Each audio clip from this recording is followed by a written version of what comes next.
Today's topic is the simple secret for improved cycling performance. Now, we have over the years trained quite a number of cyclists, including road cyclists, mountain bikers, stuff like that.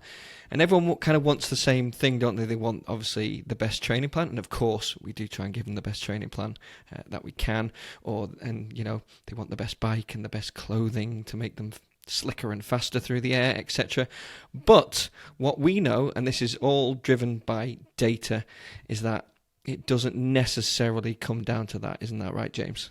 Exactly. They can make the little 1% difference markers. Your bike, your clothes, your helmet, everything like that makes a difference for the 1% if you're operating at the very top level. If they're nice to have things, great. I know, 'cause I'm a bit of a cyclist myself. I love cycling. I grew up on great cycling roads back in mid-Wales with all my mates who are excellent cyclists.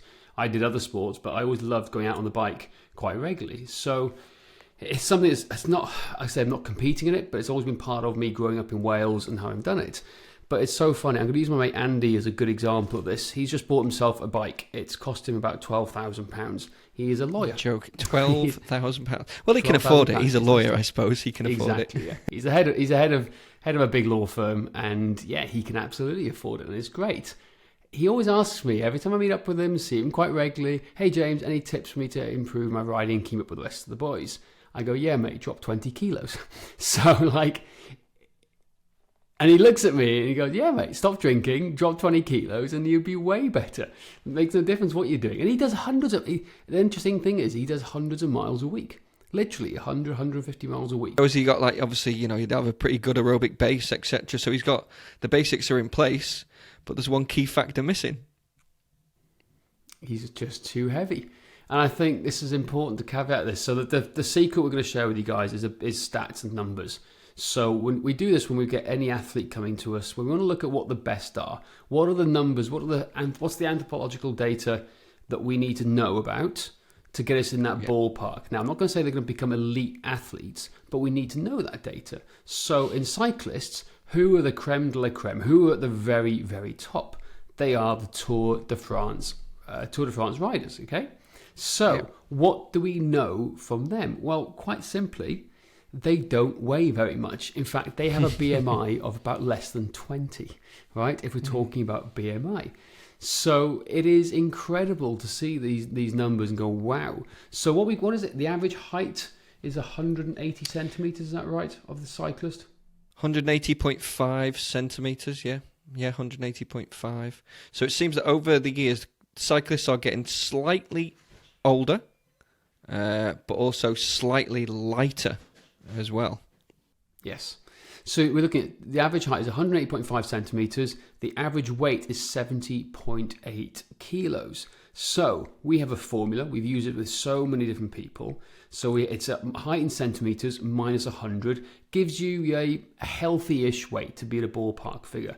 Plus 5 kilos for more power-based sports. You're going to put on more muscle like CrossFit. Or minus 5 kilos for more endurance-based sports. Now in this terms, this blows it out the charts. This is literally, you're looking at minus 10 to minus 12 kilos. These people are outliers. Yes, complete outliers, but it's the data. It's what you see across the board. Professional soccer players and football players, they're minus 5 kilos if you look at the same data. However, professional cyclists are at minus 10 to 12 kilos. Again, this data is scarily accurate, isn't it, James? Scarily accurate because we've looked at it for football players, soccer players, tennis players, and they all generally fit this equation almost perfectly. And again, like you say, American football players, they're outliers. Cyclists, they're also outliers. But they have data within their own sports.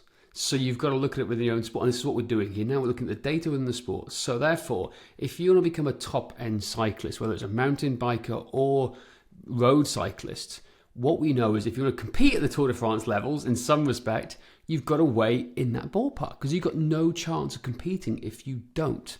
So what does it mean for the recreational cyclists we work with and the cyclists you work with? Well, you've got to have that conversation with them because if you want to improve their performance on the bike, it comes down to weight loss and body fat percentage. Quite simply, no matter how much work you and fancy training plans you want to do with them, they've got to be better in terms of their weight management and have lower body fat percentage so they can ride faster and easier and have more endurance on their rides, and let them cycle more, because when they cycle more, they're going to be better at the sport no matter what. We just help them keep them going, essentially.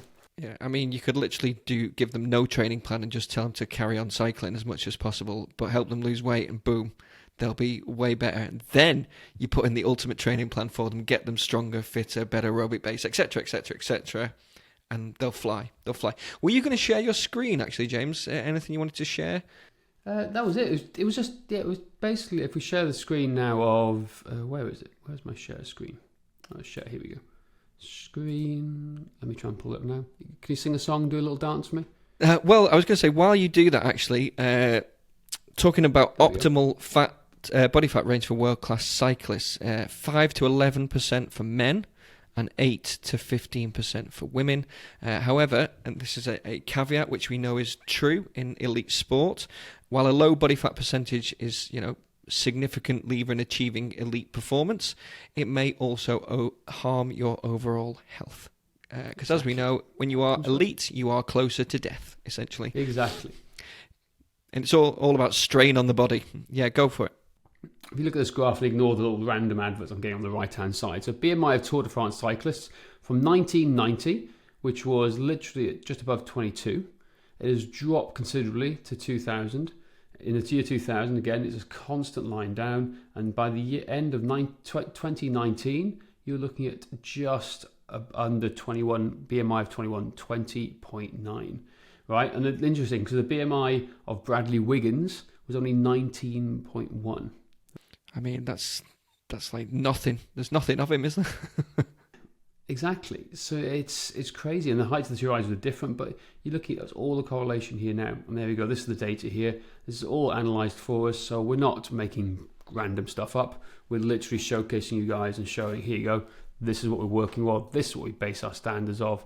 And yeah, so any cyclist coming to us, we're literally having this conversation with them, and they don't like it most of the time because in their world they just buy fancier bikes and fancier equipment to make them go faster.